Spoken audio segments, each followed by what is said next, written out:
పవన్ కళ్యాణ్ ఎప్పుడు రికార్డుల కోసం ప్రయత్నం చేయాల. Reluctant actor. మా బ్రహ్మానందం గారు చెప్పినట్టుగా నేనేం కోరుకోలే, నేను ఒక యాక్టర్ అవ్వాలని కోరుకోలే, సగటు మనిషిగా బతుకుదామన్న ఒక్క ఆలోచన తప్ప నాలో ఏం లేదు. అలాంటిది నేను పొద్దున ప్రెస్ మీట్లో రత్నం గారి గురించి మాట్లాడాను. ఇప్పుడు మీకోసమే మాట్లాడతాను, నా అభిమానుల కోసం. ఈరోజు నేను ఇక్కడ నిల్చున్నాను, పడి లేచాను, పడుతూనే ఉన్నాను, లేస్తూనే ఉన్నాను. దానికి కారణం ఒకరే, మీరే.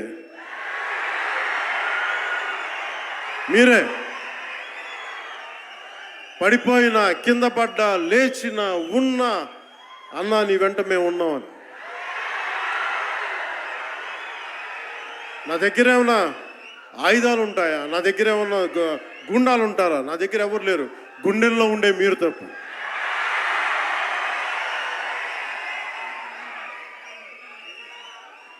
దాదాపు నేను 96లో నా మొదటి సినిమా అక్కడమ్మ ఇక్కడబ్బాయి. ఇది 2025 అంటే ఆల్మోస్ట్ 29 to 30 years. అంటే దాదాపు 29-30 సంవత్సరాలు నేను చిత్ర పరిశ్రమకి వచ్చి. ఎలా ఉంది అంటే నాకే తెలియదు, అలా కాలం అట్లా అయిపోయింది. కానీ కొంత వయసు పెరిగిందేమో కానీ గుండెల్లో చావు ఇంకా చావాలకే బతికాం. ఇక్కడే సభలో సర్దార్ గబ్బర్ సింగ్ సినిమాకి మహబూబ్ నగర్ నుంచి వచ్చిన ఒక యువకుడి గురించి చెప్పాను, మన అభిమానులు ఒకటి గురించి చెప్పాను. అన్న నువ్వేమి ఇవ్వదు, ఒక హిట్ ఇవ్వన్నా చాలని. ఆ రోజు నేను భగవంతుని కోరుకున్నాను, నా అభిమానుల కోసం, నా కోసం కాదు కానీ ఒక హిట్ ఉంటే బాగుంటుంది అని కోరుకున్నాను. అది హరీష్ శంకర్ గబ్బర్ సింగ్ వల్ల తిరిగి వచ్చింది. కానీ ఈ సినిమా చాలా డిఫికల్ట్ టైమ్స్లో చేశాను. ఇది సినిమాల మీద టెక్నీషియన్గా నేను ఉండి ఒక నిమిషం సినిమాలు కష్టంగా ఉండి, ఒక సినిమా చేయటం ఎంత కష్టమో, సినిమా చేయటం చాలా చాలా కష్టం. నేను మీతో పంచుకోదలుచుకున్నాను ఈ రోజున. మీకు సంబంధించి నేను మొదటి సినిమా నుంచి ఇప్పుడు దాకా జానీ సినిమా నేను చేసినప్పుడు అది ఫెయిల్ అయితే, ఆ సినిమా ఫ్లాప్ అయితే ఎలా ఉంది అంటే ఆ రోజు నా పరిస్థితి, వరుసగా హిట్లు కొట్టి కూడా ఒక్క సినిమా ఫ్లాప్ అయితే అందరూ మీరు వదలలేదు. నేను మీ గురించి ఎప్పుడు మాట్లాడతాను అంటే ధనం మూలం మిదం జగత్ అంటాం. అంటే అన్ని బంధాలు, కార్ల్ మార్క్స్ చెప్పిన అన్ని బంధాలు ఆర్థిక బంధాలని సినిమా పరిశ్రమలో మరింత బలంగా తెలుస్తాయి. నా రెమ్యునరేషన్ ఇచ్చేసాను అని నా దగ్గర అంతమించి డబ్బులు లేవు. కానీ ఆ రోజు నుంచి ఈ రోజు దాకా ఒకటైతే మార్పు జరిగింది. నేను చిత్ర పరిశ్రమ హిట్స్, ఫ్లాప్స్ ఇవన్నీ వదిలేసి నేను ఒకటే నమ్మాను, నా అభిమానులు నాకున్నారు, నన్ను ప్రేమించే వాళ్ళు ఉన్నారు. డబ్బుకి ఎప్పుడు నేను ప్రాధాన్యత ఇవ్వను. నేను ఇచ్చింది బంధాలకు ప్రాముఖ్యత ఇచ్చాను. మనిషి నుంచి మనిషి బంధం. నా గుండె నుంచి మీ గుండెకి 2 గుండెల దూరం ఉంది. నేను ఏమి కోరుకోలే, చాలా కష్టాల్లో ఈ సినిమా చేశాం. పేరుంది, ప్రధానమంత్రి గారి దగ్గర నుంచి అందరు తెలుసు. కానీ దానివల్ల డబ్బులు రావు. మనకి డబ్బులు వచ్చే సినిమానే రావాలి. కానీ సినిమాని ఎలా చేస్తాం? మిమ్మల్ని రంజింపచేయాలి, మిమ్మల్ని ఆనందింపచేయాలి. మనకి ఖుషీ లాంటి సినిమా తీసిన ఏఎం రత్నం గారు ఎప్పుడో 2017లో ఎప్పుడో నా సినిమా వచ్చి, మీరందరూ తిడతా ఉంటారు కదా నన్ను, ఎంతసేపు రీమేకులు చేస్తావు అని. కరెక్ట్, ఏం చేయమంటారు చెప్పండి? మనకెవరు పెద్ద పెద్ద దర్శకులు లేరు. మన కింద నుంచి వచ్చిన వాళ్ళం. మనకి ఒక్క నిమిషం, మనకి మన సినిమాలని చెప్తున్నా, ఓజీ సంతోషం, ఇది వీరా, ఇది వీరా. మీకు ఈ సినిమా గురించి చెప్తాను మీకు. అంటే మనకి దర్శకులు ఎవరు లేరు. నన్ను అందరూ కూడా ఈ రీమేక్ చేస్తే వీడితో పని అయిపోతే డబ్బులు వస్తాయి, వీడికి రీమేక్ చేస్తే డబ్బులు వస్తాయి. మధ్యలో నేను చేసిన పాపం వల్ల ఒక ఫ్లాప్ తీసాను అంతే. ఆ ఫ్లాప్ తర్వాత నా గ్రిప్ రాలే మళ్ళీ ఫిల్మ్ ఇండస్ట్రీలో. మళ్ళీ నాకు నిలబడింది ఒక త్రివిక్రమ్ శ్రీనివాస్ నిలబడ్డాడు నా కోసం. ఆయన ఎవరో కూడా తెలియదు నాకు. ఎవరన్నా సక్సెస్లో వెతుక్కొని వస్తారు, అపజయాల్లో వెతుక్కుని వచ్చిన నా మిత్రుడు, ఆత్మ బంధువు త్రివిక్రమ్ శ్రీనివాస్ వచ్చి అప్పుడు జలసా తీశారు. కష్టాల్లో ఉన్నప్పుడు లేదు, అడ్వర్సిటీ రివీల్స్ ట్రూ క్యారెక్టర్ అంటారు. కష్టాల్లో ఉన్నవాడే వచ్చినప్పుడు స్నేహితుడు. అలాంటి స్నేహితుడు నాకు భగవంతుడు త్రివిక్రమ్ శ్రీనివాస్ ద్వారా వచ్చాడు.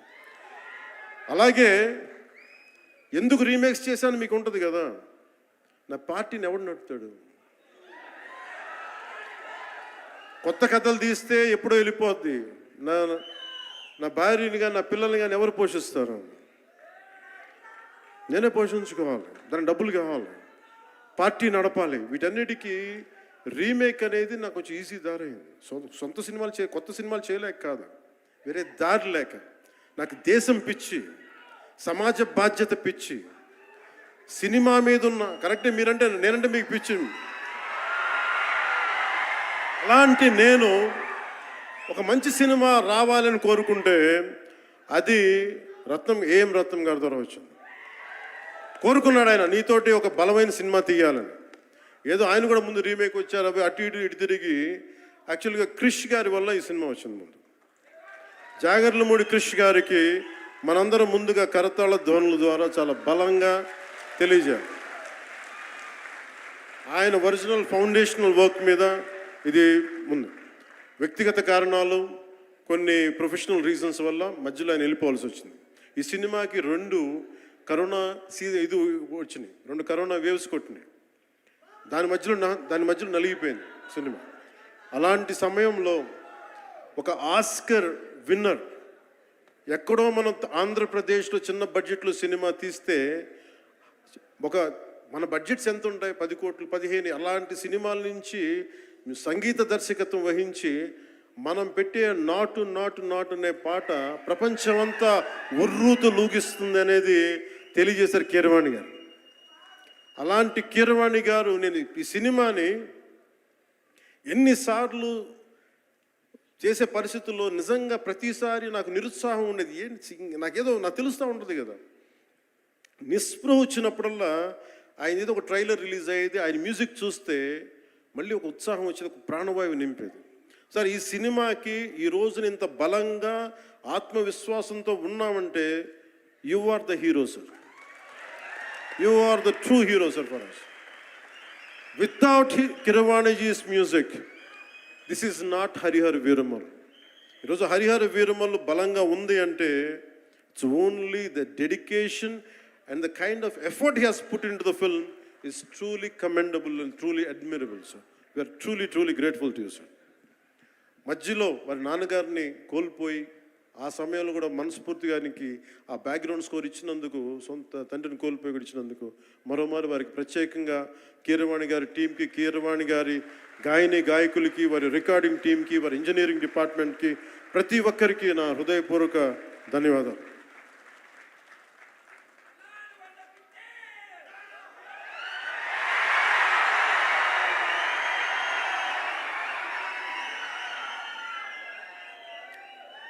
ఈ సినిమాని టెక్నీషియన్స్ గురించి అందరితో మాట్లాడి దాన్ని విల్ టాక్ అబౌట్ సినిమా. జ్యోతి కృష్ణ నాకు ఖుషీ టైం నుంచి లండన్లో చదువుకొని వచ్చాడు, film making course as a director. ఆయన సినిమాని చాలా బాగా హ్యాండిల్ చేశారు. ఎలా ఈ పరిస్థితులు ఎవరు చేయగలరు అనుకుంటా ఆయన స్టెప్ ఇన్ అయ్యి ఒక తండ్రికున్న విజన్కి కొడుకు సారథ్యం వహించి తండ్రి కొడుకుల తాలూకు ఇది ఎఫర్ట్ ఈ సినిమా ఇది. సో మనస్ఫూర్తిగా జ్యోతికృష్ణ గారికి, రత్నం గారికి మరోమారు నా ధన్యవాదాలు చెప్తా ఉన్నాను. అలాగే సినిమాని ప్రారంభించినప్పుడు జ్ఞానశేఖర్ గారు కెమెరామెన్, ఆయనకి నా మనస్ఫూర్తిగా కృతజ్ఞతలు. అసలు ఈ సినిమాని ఇంత రికార్డ్ బ్రేకింగ్ స్థాయిలో మీ అందరికీ తెలుసు కదా, మీరు అంతసేపు ఓజీ ఓజీ ఓజీ అంటారు. నా సినిమానే ఓజీ. ఓజీ బయట వాళ్ళ సినిమా కాదు కదా, మన సినిమానే కదా. కానీ హరిహర వీరమల్లుకి ప్రాణం పెట్టిన ఇంకొక వ్యక్తి ఉన్నారు, ఆయన మనోజ్ పరమహంస.